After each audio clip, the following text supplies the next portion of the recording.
Bismillahirrahmanirrahim. Assalamualaikum warahmatullahi wabarakatuh. Kembali lagi bersama saya Sela. Di video kali ini saya ingin mereview sebuah artikel yang berjudul Pengaruh Corporate Social Performance, Business Strategy, Blockchain, dan Corporate Sustainability terhadap Economic Performance Arya Eksandi, SEMAKT, Rili Narulita. Yuk teman-teman, mari kita simak bersama-sama. Untuk poin yang pertama, apakah yang menjadi motivasi atau research gap atau fenomena yang sedang terjadi sehingga memicu penelitian ini dilakukan? Nah, untuk motivasi atau isunya, sebagian besar perusahaan belum menyadari pentingnya corporate sustainability, maka perusahaan akan memiliki tingkat transparansi yang rendah. Transparansi merupakan salah satu indikator tata kelola perusahaan, maka transparansi yang rendah berdampak pada tata kelola yang kurang baik sehingga mempengaruhi cerminan yang buruk bagi perusahaan. Nah, untuk fenomenanya, terbentuknya masyarakat ekonomi ASEAN atau MEA merupakan tonggak bagi penerapan liberalitas ASEAN sebagai dasar sebagai pasar dabis produksi tunggal atau single market dan produksi base USMAN 2016 yang bertujuan untuk stabilitas perekonomian di kawasan ASEAN menurut Delasari 2018. Dengan hadirnya ajang MEA ini, Indonesia memiliki peluang. Namun demikian, Indonesia masih memiliki berbagai tantangan dan risiko yang muncul bila MEA telah diimplementasi. Dengan adanya MEA, banyak produksi impor yang akan mengalir dalam jumlah yang banyak dan akan mengancam industri lokal dalam bersaing dengan produk luar negeri yang lebih berkualitas. Untuk research gap, yang pertama yaitu pengaruh corporate social performance terhadap economic performance. Hasil penelitian ini sesuai dengan penelitian yang dilakukan oleh Wibisono, Darmaji, dan Sutanto 2014 yang menunjukkan bahwa corporate social performance tidak terbukti berpengaruh signifikan terhadap corporate financial performance. Nah, yang kedua yaitu pengaruh bisnis strategi terhadap ekonomi performance. Nah, hasil penelitian ini sesuai dengan penelitian yang dilakukan oleh Puspita 2018 yang menyatakan bahwa strategi bisnis berpengaruh terhadap kinerja perusahaan. Nah, yang ketiga, pengaruh blockchain terhadap ekonomi performance. Hasil penelitian ini sesuai dengan penelitian yang dilakukan oleh Figure 2018 berharap bahwa ada perkembangan lebih lanjut dalam proses registrasi transaksi yang menjadi dasar kepercayaan yang masih lemah. Nah, untuk poin yang keempat, pengaruh terhadap blockchain terhadap economic performance. Hasil penelitian ini sesuai dengan penelitian yang dilakukan oleh Sejati dan Pratiwi 2015 menemukan bahwa pengungkapan laporan keberlanjutan tidak memiliki hubungan yang signifikan terhadap kinerja perusahaan. Nah, untuk poin ini, peneliti sudah cukup jelas menjelaskan motivasi atau isu research gap meskipun secara implisit. Namun peneliti tidak menjelaskan fenomena dengan jelas pada bagian pendahuluan. Hasil fenomena di atas merupakan hasil penelaah dari review. Nah, untuk yang kedua, jelaskan artikel-artikel utama dalam penelitian ini. Nah, yang pertama yaitu economic performance atau kinerja ekonomi. Merupakan kinerja perusahaan secara relatif dalam industri yang sama dengan ditandai return tahunan industri yang bersangkutan menurut Dewi dan Wirasedana 2017. Nah, yang kedua, corporate social performance. Ini adalah konfigurasi atau susunan strategi bisnis atas prinsip tanggung jawab sosial, proses dari respons sosial, kebijakan, program, dan outcome lain yang dapat diobservasi berkaitan dengan hubungan sosial perusahaan menurut Wood 1991. Nah, yang ketiga, corporate sustainability. Definisi corporate sustainability ini berdasarkan International Institute of Sustainability Development, Deloitte dan Touch 1992, yaitu mengadopsi strategi dan aktivitas bisnis yang memenuhi kebutuhan perusahaan dan para pemangku kepentingannya saat ini dengan tetap menjaga, mempertahankan, mengembangkan sumber daya manusia dan alam yang dibutuhkan untuk kehidupan masa depan. Untuk poin 3, apakah yang menjadi kebaruan atau novelty dalam penelitian ini? Yaitu dengan adanya MEA, banyak produk impor yang akan mengalir dalam jumlah yang banyak dan akan mengancam industri lokal dalam bersaing dengan produk luar negeri yang lebih berkualitas. Nah, untuk poin ini, peneliti tidak menjelaskan secara jelas novelty dalam penelitiannya pada bagian abstraksi ataupun pengantar penelitian. Novelty tersirat secara implisit di bagian isi penelitian. Seharusnya penelitian ini menjelaskan novelty penelitian di awal, bagian abstraksi ataupun pendahuluan penelitian. Nah, novelty yang disajikan tersebut merupakan hasil penelaah dari reviewer di bagian kesimpulan penelitian. Selanjutnya poin 4. Apa riset question atau perumusan masalah dalam penelitian ini? Yaitu yang pertama, apakah corporate social performance mempengaruhi potensi economic performance? Nah, yang kedua, apakah bisnis strategi mempengaruhi potensi economic performance? Nah, yang ketiga, apakah blockchain mempengaruhi potensi economic performance? Nah, yang keempat, apakah corporate sustainability mempengaruhi potensi economic performance? 5. Apa tujuan penelitian ini? Yaitu yang pertama, untuk mengetahui hubungan corporate social performance mempengaruhi potensi economic performance. Nah, yang kedua, untuk mengetahui apakah bisnis strategi mempengaruhi potensi economic performance. Nah, yang ketiga, untuk mengetahui apakah blockchain mempengaruhi potensi economic performance. Nah, yang keempat, untuk mengetahui apakah corporate sustainability mempengaruhi potensi economic performance. Nah, untuk poin ini, peneliti tidak menjelaskan antara tujuan penelitian dan hipotesis dalam bagian terpisah meskipun secara implisit.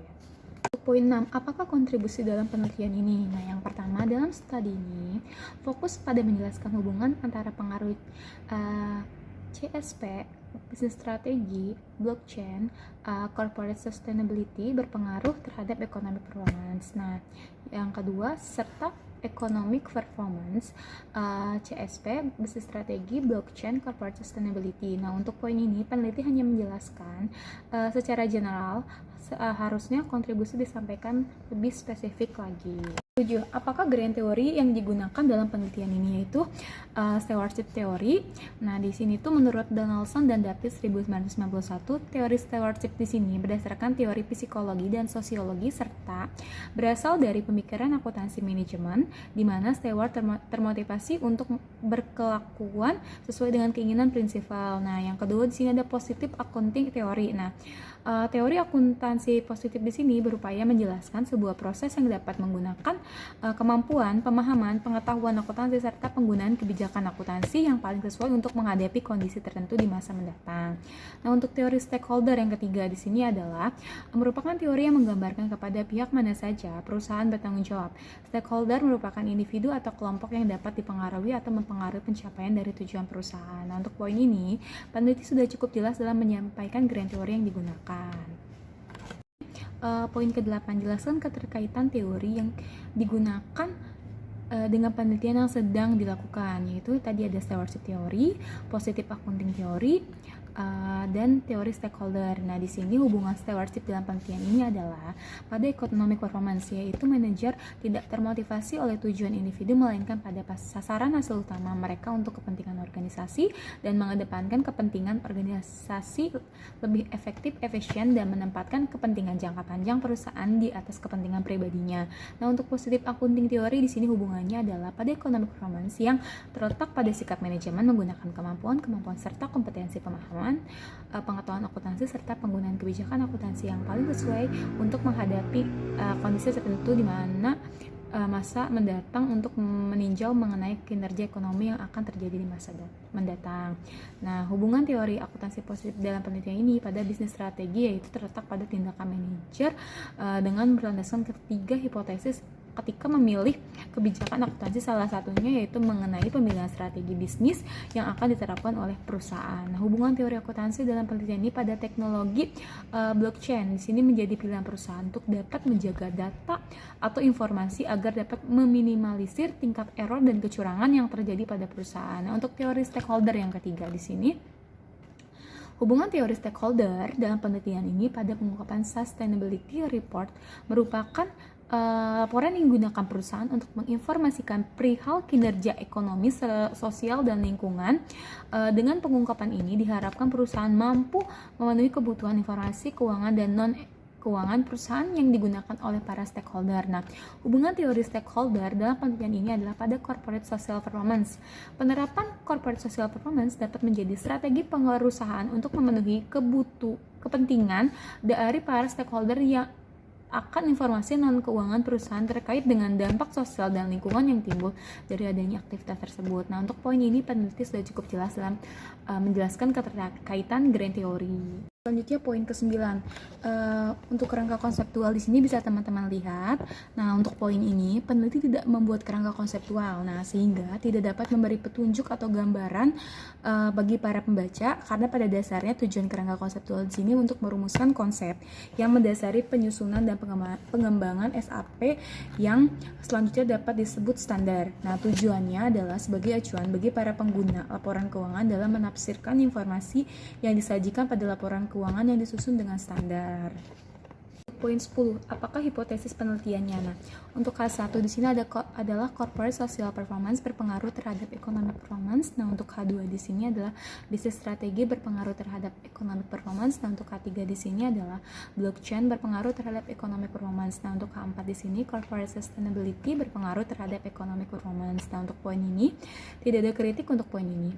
Penulis sudah cukup jelas menjelaskan hipotesis penelitiannya dengan baik. Untuk poin 11, jelaskan metode penelitian yang digunakan untuk rancangan penelitian, definisi operasional, variabel dan pengukuran, teknik penarikan sampel, unit analisis, jenis data yang digunakan, uji kelayakan model, dan metode analisis data. Nah, untuk rancangan penelitian di sini menggunakan analisis statistik deskriptif, memberikan gambaran umum terhadap objek penelitian yang disajikan, sampel penelitian.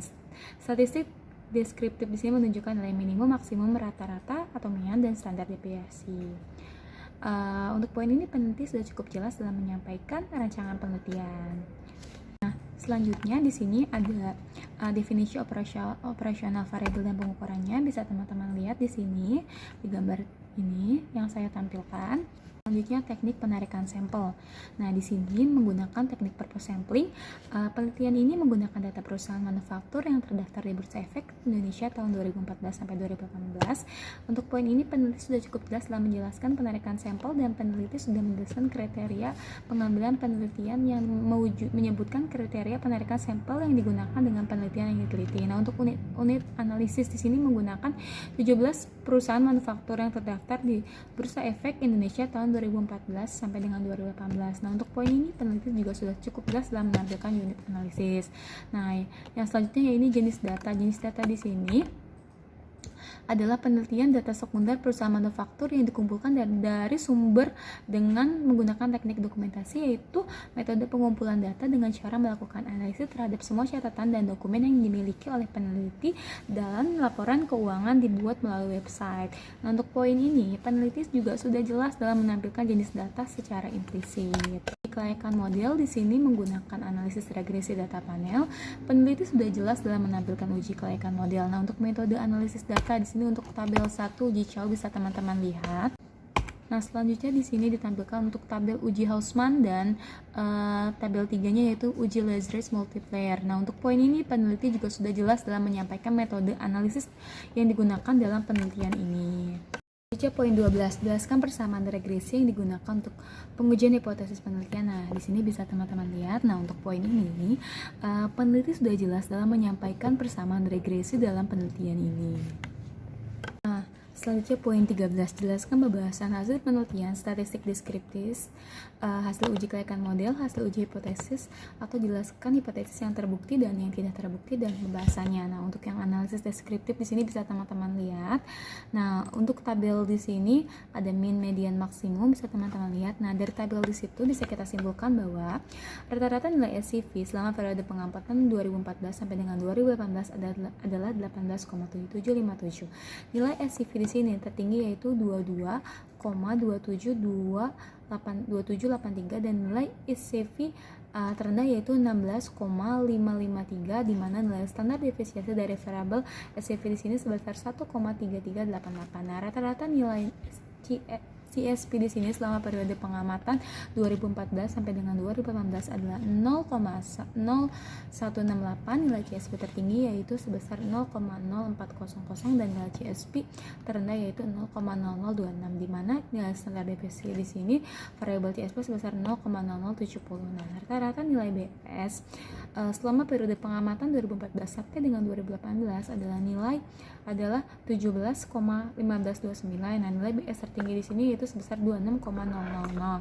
Nah, nilai BS terendah yaitu 9,00, di mana nilai depresiasi dari variabel BS sebesar 4,2131. Nah, rata-rata nilai BC periode pengamatan 2014 sampai dengan 2018 adalah 0,1861, dinilai BC tertinggi itu sebesar 0,5455 dan nilai BC terendah yaitu 0,0909, di mana nilai standar depresiasi dari variabel BC sebesar 0,1230. Rata-rata nilai CS selama periode pengamatan 2014 sampai dengan 2018 adalah 97,2015. Nilai CS tertinggi yaitu sebesar 101,5640 dan nilai CS terendah yaitu 81,8459, di mana nilai standar depresiasi dari variabel CS sebesar 5,46745. Nah, untuk uji kelayakan modul sini bisa teman-teman lihat untuk uji F-nya. Berdasarkan tabel tersebut menunjukkan bahwa nilai F statistik sebesar 46,66620, sementara F tabel tingkat alfa sama dengan 5%, DFL K dikurang 1 sama dengan 4, dan DF2 N dikurang K sama dengan 80 didapat dari nilai F tabel sebesar 2,49. Dengan demikian, F statistik yaitu 46,6620 lebih besar dari F tabel yaitu 249, dan nilai probabilitas F statistik di sini adalah 0,00000 lebih kecil daripada alfa 0,05. Nah, ya di sini untuk uji koefisien determinasi bisa teman-teman lihat berdasarkan output tersebut menunjukkan bahwa nilai adjust R square sebesar 0,915775 yang menunjukkan kesesuaian atau kecocokan terhadap model karena signifikasi lebih besar dari 0,05, maka hipotesis tidak dapat ditolak dan berarti model mampu menjelaskan hubungan antara variabel dependent dan variabel independent. Nah, untuk uji T di sini bisa teman-teman lihat uji T di sini berdasarkan hasil perhitungan EVIUS 9,0 dapat lihat bahwa dari keempat variabel tersebut yaitu corporate social performance, strategi, blockchain, dan corporate sustainability, hanya variabel bisnis strategi saja yang berpengaruh terhadap economic performance. Selanjutnya yaitu apakah simpulan, keterbatasan, dan implikasi dari penelitian ini. Untuk kesimpulan, berdasarkan hasil analisis dan pembahasan yang telah dilakukan menggunakan regresi data panel, maka diperoleh kesimpulan sebagai berikut. Variabel corporate social performance dalam penelitian ini tidak memiliki pengaruh terhadap economic performance pada perusahaan manufaktur yang terdaftar di Bursa Efek Indonesia pada periode 2014 sampai 2018. Nah, untuk variabel yang kedua yaitu bisnis strategi dalam penelitian ini memiliki pengaruh terhadap economic performance pada perusahaan manufaktur yang terdaftar di Bursa Efek Indonesia periode 2014 sampai 2018. Nah, untuk variabel blockchain dalam penelitian ini tidak memiliki pengaruh terhadap economic performance pada perusahaan manufaktur yang terdaftar di Bursa Efek Indonesia periode 2014 sampai 2018. Nah, untuk corporate sustainability. Nah, dalam penelitian ini tidak memiliki pengaruh terhadap economic performance pada perusahaan manufaktur yang terdaftar di Bursa Efek Indonesia pada periode 2014 sampai 2018. Nah, untuk keterbatasan di sini, yang pertama, periode penelitian yang digunakan hanya selama 5 tahun sehingga data yang diambil kemungkinan kurang mencerminkan kondisi perusahaan dalam jangka panjang. Nah, yang kedua, masih banyaknya perusahaan yang menerbitkan laporan keuangan dalam mata uang asing seperti USD. Nah, yang ketiga, terdapat perusahaan yang tidak melakukan pembagian dividen yang mengakibatkan sampai perusahaan menjadi terbatas. Nah, yang keempat, variabel yang digunakan dalam penelitian ini masih terbatas, yaitu pada variabel independen, yaitu corporate social performance, bisnis strategi, blockchain, dan corporate sustainability. Nah, variabel dividennya di sini economic performance dengan masing-masing variabel hanya satu proksi. Nah, untuk implikasi di sini, nah untuk perusahaannya yaitu perusahaan seharusnya lebih memperhatikan kelengkapan dan data kinerja perusahaan karena hal tersebut merupakan tantangan bagi perusahaan publik dan institusi yang mengawasi untuk menjamin ketersediaan data laporan keuangan yang merupakan kewajiban bagi perusahaan publik dan untuk mempublikasikan. Nah, untuk investor di sini sebaiknya melihat kualitas laporan keuangan bukan hanya dari segi angka labanya saja, melainkan dari jenis laporan keuangan yang lain seperti halnya laporan arus kas, apakah arus kas aktivitas operasional tersebut baik. Nah, untuk peneliti selanjutnya yaitu peneliti selanjutnya diharapkan memperluas periode perusahaan penelitian menjadi 6 atau lebih. Nah, untuk peneliti selanjutnya juga disarankan sebaiknya menggunakan sektor yang berbeda. Nah, sebaiknya menggunakan proksi lain dalam menghitung variabel dividen dan variabel independen. Peneliti selanjutnya sebaiknya menggunakan variabel atau proksi lain. Sekian review artikel mengenai pengaruh corporate social performance, bisnis strategi, blockchain, dan corporate sustainability terhadap economic performance. Kurang lebihnya saya mohon maaf. Wassalamualaikum warahmatullahi wabarakatuh.